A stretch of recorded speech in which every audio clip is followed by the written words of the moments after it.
मेहमन, आपका भी पिछले दिनों भी चक्कर लगा, फिर ज़ाहिरी बात है एक ऑब्जर्वेशन भी है, कंपैरिजन भी है। आप जब ये लिस्ट देखती हैं और उसमें कराची का नाम देखती हैं तो क्या समझती हैं कहाँ पर कोताही, और अगर कंपैरिजन किया जाए तो क्या चीज़ बेहतर करे तो बेहतरी हो सकती है? अलीना, मेरे ख्याल में तकरीबन 3 साल हो गए हैं कि कराची की जो रैंकिंग है वो ऐसे ही है कि जो नीचे से, हाँ। अनलिवेबल शहर होते हैं उनके अंदर ही बार बार उसका नाम जो है वो आ रहा है।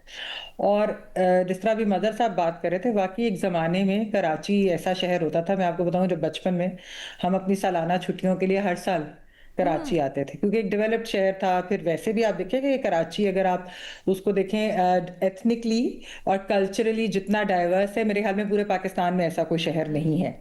तो उसकी एक अपनी रौनक, एक अपनी उसकी वैल्यू, फिर वो बाकी जैसे मैंने कहा कि डेवलप्ड शहर होता था। अब पिछले कई सालों से, अभी आपने बताया, मैं चंद माह पहले भी आई हुई थी, दो एक महीने पहले।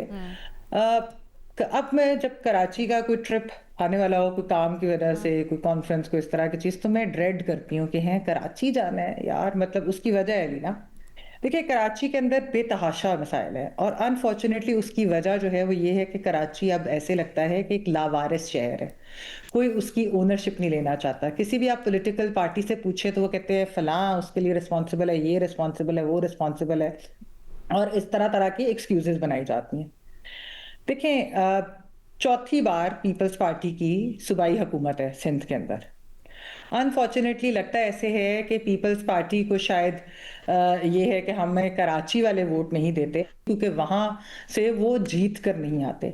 अच्छा, बेशक वो वहां से उनको वोट ना मिलता हो, लेकिन वोट तो तभी मिलेगा जब आप कराची के लिए कोई काम भी करेंगे।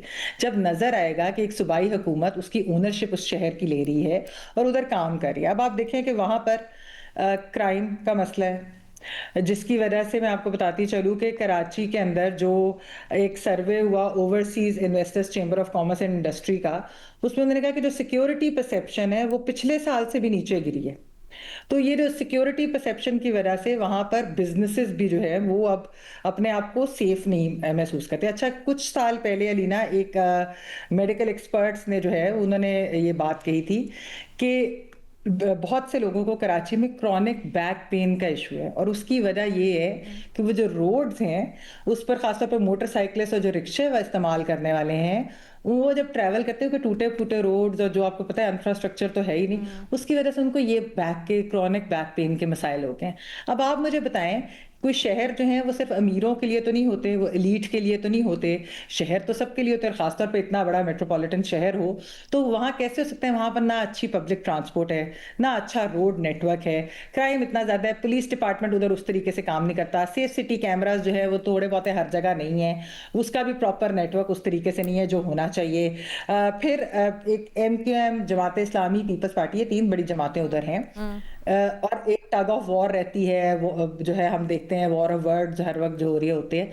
असल में इन तीनों जमातों को इकट्ठे बैठना चाहिए, इनको ये सोचना चाहिए कराची के अवाम के लिए कि हम अपने अपने जो है पॉलिटिकल इंटरेस्ट को साइड पे रखें, और हम मिलकर एक कोई इसका मैकेनिज्म बनाएं, कोई इसकी सोल्यूशन बनाएं। बेशक अगर उसके अंदर उनको कोई आपस में बैठकर इकट्ठे काम करना है, कोई एडमिनिस्ट्रेटिव यूनिट्स होने, कोई इस तरह की चीज होनी है। अब देखें ना, पानी का जहाँ मसला हो कि जी। टैंकर्स की वजह से लोग बैठे हुए हैं, बारिश हो जाए तो हर एक को डर ये लगता है कि अब तो पूरा शहर जो है वो उसका निजाम धर्म भरम हो जाएगा, बाहर नहीं निकल सकते, बिजली सही का है, मसला, बिल्कुल सही। बाकी। तो ये जो चीजें हैं नी ना, इसकी वजह से मैं समझती हूँ तो कि मुझे आपके बहुत ख्याल में अफसोस है ओनरशिप का कि फुकदान है कराची जैसा शहर, जिसकी वजह बिल्कुल से सारे के सारे प्रॉब्लम्स कंपाइल सियासी करते हैं फिर? ओनरशिप का मसला है। ठीक और है। जब तक सियासी ओनरशिप नहीं होगी, और खास तौर पे सूबाई जी। हुकूमत, मैं इसमें रिस्पॉन्सिबिलिटी पीपल्स पार्टी को देती हूँ सबसे ज्यादा। हाँ। देखिए, उनकी चौथी गवर्नमेंट है। हाँ। अगर हम उनको कटहरे में नहीं खड़ा करेंगे, उन्हें नहीं कहेंगे कि आप आंसरेबल हो, तो फिर और कौन होगा? तो इसलिए कराची के लोग बहुत बेहतर डिजर्व करते हैं। इतना अच्छा शहर है, वहाँ के लोग, वहाँ के एब्सोल्युटली। खाने, वहाँ का कल्चर, तो उसको आप, उसको, उस रिच कल्चर को, उस डाइवर्सिटी को आप वापस उसकी ग्लोरी में तभी ला सकते हैं जब आप इन ठीक। चीजों के ऊपर काम करें और पॉलिटिकल ओनरशिप लें।